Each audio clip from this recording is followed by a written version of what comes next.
Hello friend, welcome back to my video. आज की इस वीडियो हम लोग जैन धर्म से जुड़े प्रश्नों को करेंगे। ठीक है, इसी सीरीज का एक वीडियो आ चुका है, फर्स्ट पार्ट आ चुका है हमारे चैनल पर, उसको आप जाकर देखिए। उसमें भी लगभग 26 प्रश्न हैं जो कि एग्जाम के लिए काफ़ी ज़्यादा इंपॉर्टेंट है। और जैन धर्म से जुड़े हम लोग सारे प्रश्नों को करेंगे। कुल प्रश्न लगभग 100-150 के लगभग होंगे। ठीक है, तो चलिए वीडियो में आगे तरफ बढ़ते हैं पहले प्रश्न की तरफ। आज का पहला प्रश्न है, महावीर स्वामी का विवाह किस गोत्र की कन्या से हुआ था? ऑप्शन है समार्गी, उड़न, कुडियन या टोप्पो। ठीक है, तो बात की जा रही है महावीर स्वामी के विवाह की, तो यह हुआ था कुडियन गोत्र की कन्या से। ऑप्शन नंबर सी सही होगा। आगे बढ़ते हैं, अगला सवाल है, निम्न में से कौन महावीर स्वामी की पत्नी थी? ऑप्शन है महामाया देवी, यशोदा, यशोमती, प्रजापति, गौतमी। ठीक है, तो आपको याद रखना है, सही जवाब होगा ऑप्शन नंबर बी, यशोदा। ठीक है, ऑप्शन नंबर बी सही होगा। आगे बढ़ते हैं, अगला सवाल, महावीर स्वामी की पुत्री का नाम क्या था? ऑप्शन है प्रभावती, प्रेमवती, प्रियवंदा, प्रियदर्शना। सही जवाब होगा प्रियदर्शना। ऑप्शन नंबर डी सही होगा। अगला सवाल है, प्रियदर्शना का विवाह निम्न में से किससे हुआ था? ऑप्शन है जमाली, आनंद, गौतम, उपासेन। ठीक है, सही जवाब होगा ए, option number A, Jamali.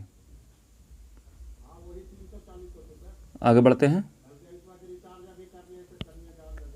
Mahavir Swami की मृत्यु कहाँ हुई थी? ऑप्शन है वैशाली, नालंदा, पावापुरी, पाटलिपुत्र। बात की जा रही है महावीर स्वामी की मृत्यु की, तो इनकी मृत्यु हुई थी पावापुरी में। ऑप्शन नंबर सी सही होगा। आगे बढ़ते हैं, अगला सवाल, महावीर स्वामी का जन्म कब हुआ था? ऑप्शन है 540 ईसा पूर्व, 525 ईसा पूर्व, 515 ईसा पूर्व, 508 ईसा पूर्व। सही जवाब होगा महावीर स्वामी का जो जन्म हुआ था यह हुआ था 540 ईसा पूर्व। ऑप्शन नंबर ए सही होगा। आगे बढ़ते हैं, महावीर स्वामी की मृत्यु कब हुई थी? ऑप्शन है 475 ईसा पूर्व, 470 ईसा पूर्व, 468 ईसा पूर्व, 463 ईसा पूर्व। ठीक है, तो महावीर स्वामी की मृत्यु हुई थी 468 ईसा पूर्व में। ऑप्शन नंबर सी सही होगा। अगला सवाल है, कितने वर्ष की अवस्था में महावीर स्वामी की मृत्यु हुई थी? ऑप्शन है 80, 76, 75 या 72। सही जवाब होगा 72। 72 वर्ष की आयु में महावीर स्वामी की मृत्यु हुई थी। ऑप्शन नंबर डी सही होगा। आगे बढ़ते हैं, अगला सवाल है, महावीर स्वामी के बचपन का नाम क्या था? ऑप्शन है सिद्धार्थ, देवदत्त, आनंद या वर्धमान। सही जवाब होगा वर्धमान। ऑप्शन नंबर डी सही होगा। महावीर स्वामी के बचपन का नाम क्या था? वर्धमान। ठीक है, आगे बढ़ते हैं, अगला सवाल, किसकी आज्ञा से महावीर स्वामी ने गृह त्याग किया था? ऑप्शन है पिता, माता, बड़े भाई या पत्नी। सही जवाब होगा बड़े भाई। ऑप्शन नंबर सी सही होगा। अगला सवाल है,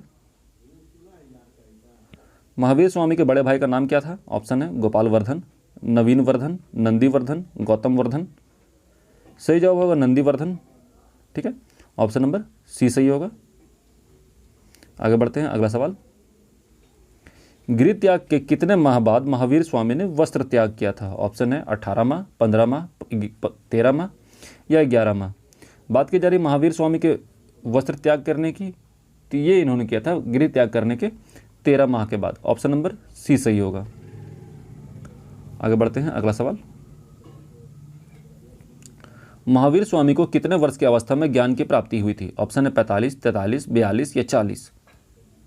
सही जवाब होगा महावीर स्वामी को जो ज्ञान की प्राप्ति हुई थी ये हुई थी 42 वर्ष की आयु में। ऑप्शन नंबर सी सही होगा।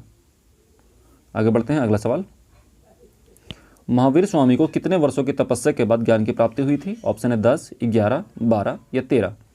तो महावीर स्वामी ने ज्ञान की प्राप्ति के लिए जो तपस्या की थी ये की थी 12 वर्ष, इसलिए ऑप्शन नंबर सी सही होगा। आगे बढ़ते हैं, अगला सवाल है, किस नदी के तट पर महावीर स्वामी को ज्ञान की प्राप्ति हुई थी? ऑप्शन है निरंजना, गंडक, पुनपुन, ऋजुपालिका। ठीक है, ऑप्शन नंबर डी सही होगा, ऋजुपालिका। ऑप्शन नंबर डी सही होगा। आगे बढ़ते हैं, अगला सवाल, किस वृक्ष के नीचे महावीर स्वामी को ज्ञान की प्राप्ति हुई थी? ऑप्शन है गूलर, साल, पीपल या आम। इसका सही जवाब होगा साल के वृक्ष के नीचे। ऑप्शन नंबर बी सही होगा। आगे बढ़ते हैं, अगला सवाल, अगला है जैन धर्म में सर्वोच्च ज्ञान को क्या कहा जाता है? ऑप्शन है संलेखना, निर्वाण, कैवल्य, जनस्तु। ठीक है, तो जैन धर्म में सर्वोच्च ज्ञान को कहा जाता है कैवल्य। ठीक है, ऑप्शन नंबर सी सही होगा। अगला सवाल है, कैवल्य का अर्थ क्या होता है? ऑप्शन है कल्याणी व्यक्ति, अवतारवादी, सर्वोच्च ज्ञान प्राप्त करने वाला या निर्गुण। सही जवाब होगा ऑप्शन नंबर सी, सर्वोच्च ज्ञान प्राप्त करने वाला। ठीक है, आगे बढ़ते हैं। अगला सवाल, महावीर स्वामी के अनुयायी क्या कहलाए? ऑप्शन है महंत, स्वामी, जैनी या सन्मार्गी। सही जवाब होगा जैनी, ऑप्शन नंबर सी सही होगा। अगला सवाल है, निम्न में से कौन महावीर स्वामी के प्रमुख शिष्य थे? ऑप्शन है सारिपुत्र, उपाली, आनंद, इंद्रभूति, गौतम। सही जवाब होगा Indrabhuti Gautam, option number D सही होगा यहाँ पे। अगला सवाल है, निम्न में से कौन महावीर स्वामी के प्रथम शिष्य थे? ऑप्शन है आनंद, इंद्रभूति गौतम, जमाली या उपाली। सही जवाब होगा जमाली। ठीक है, जमाली जो है महावीर स्वामी के प्रथम शिष्य थे, ऑप्शन नंबर सी सही होगा यहाँ पे। आगे बढ़ते हैं। अगला सवाल, महावीर स्वामी ने अपना प्रथम उपदेश कहाँ दिया था? ऑप्शन है राजगृह, वैशाली, नालंदा या पाटलिपुत्र। तो इन्होंने पहला जो उपदेश दिया था ये दिया था राजगृह में। ठीक है, ऑप्शन नंबर ए सही होगा।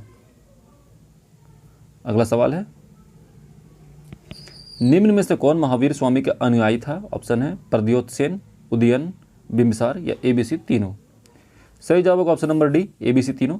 ये तीनों ही जो थे महावीर स्वामी के अनुयायी थे। आगे बढ़ते हैं। अगला सवाल, निम्न शासकों में से कौन महावीर स्वामी का समकालीन नहीं था, टेम्पोररी नहीं था, कॉन्टेम्प्रेरी नहीं था? ठीक है, अगला ऑप्शन है अशोक, अजातशत्रु, कालाशोक या ए और बी दोनों।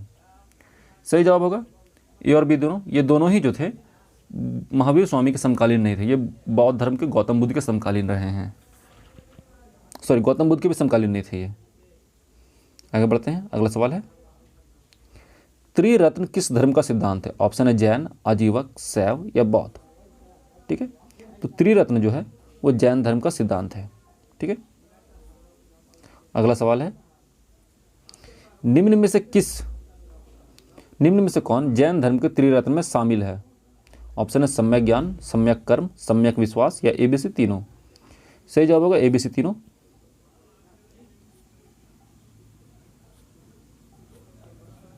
ठीक है, आगे बढ़ते हैं। अगला सवाल है, निम्न में से किस त्रिरत्न पर सर्वाधिक बल दिया गया था? ऑप्शन है सम्यक कर्म, सम्यक ज्ञान, सम्यक विश्वास या बी और सी दोनों। सही जवाब होगा बी और सी दोनों। सम्यक ज्ञान और सम्यक विश्वास दोनों पर काफ़ी जोर दिया गया था, सर्वाधिक बल दिया गया था। ठीक है, अगला सवाल है, निम्न में से किसमें जैन धर्म के अनुयायी विश्वास करते हैं? ऑप्शन है ईश्वर, पुनर्जन्म, आत्मा या डी नंबर बी और सी दोनों।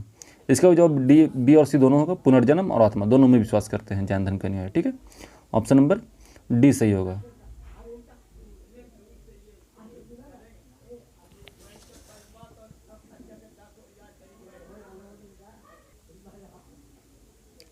थोड़ा सा करेक्शन है फ्रेंड, ये जो 53 नंबर का आंसर होगा ये क्वेश्चन, निम्न में से किस त्रिरत्न पर सर्वाधिक बल दिया गया था? इसका ऑप्शन नंबर ए सही होगा, सम्यक कर्म। ठीक है, उसी को चेक करा था मैं, ऑप्शन नंबर ए सही होगा यहाँ पे। और ये जो क्वेश्चन है इसका ऑप्शन नंबर डी ही सही होगा। ठीक है, तो आज की वीडियो में इतने फ्रेंड, उम्मीद है आपको वीडियो अच्छा लगा होगा। अगर वीडियो अच्छा लगा तो प्लीज़ वीडियो को लाइक कर दीजिए और चैनल को सब्सक्राइब कर दीजिए। इसी टाइप के और भी इन्फॉर्मेटिव वीडियो के लिए मिलते हैं नेक्स्ट वीडियो में। तो जय हिंद, जय भारत, अपना ख्याल रखिएगा and finally thanks for watching.